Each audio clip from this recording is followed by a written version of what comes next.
Hello everyone, I'm Urologist Ömür Erdem Akkaya. Today's topic is whether our ring finger is responsible for everything.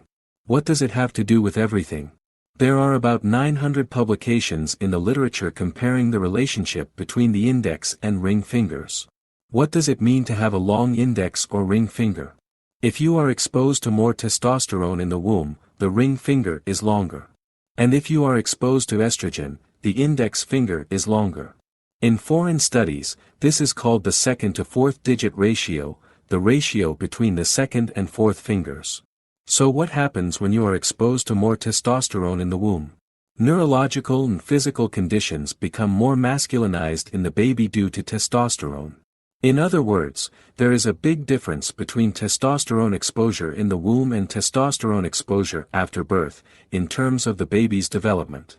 But how can this masculine development affect the child after birth? There are many studies on this. It is associated with so many things. For example, there are studies that show that a man whose ring finger is longer has a more aggressive attitude, is quicker to make risky decisions, and is luckier in terms of obesity and cardiovascular disease. There have also been studies on penis size. In one study, it was found that men with longer ring fingers also have longer penises. At the same time, it was found that they may have more bad luck with attention deficits. Those with longer ring fingers also have less luck with prostate cancer. So what can happen to people with longer index fingers? Men with longer index fingers have been found to be more prone to depression and anxiety. There are many studies, especially in sports. Sports related to explosive power. Sports related to hand grip strength. Or in sports related to team games.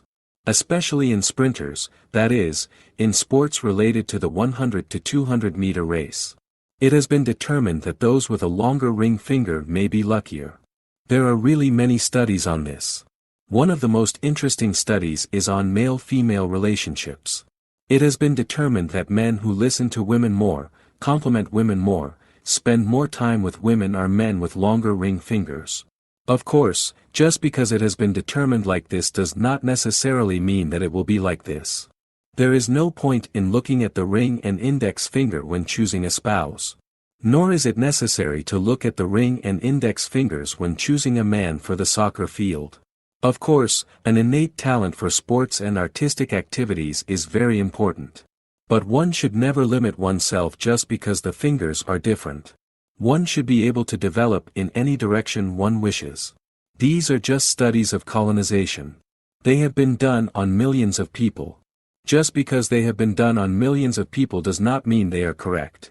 Of course, the opposite may also be true. Thank you very much for listening, best regards.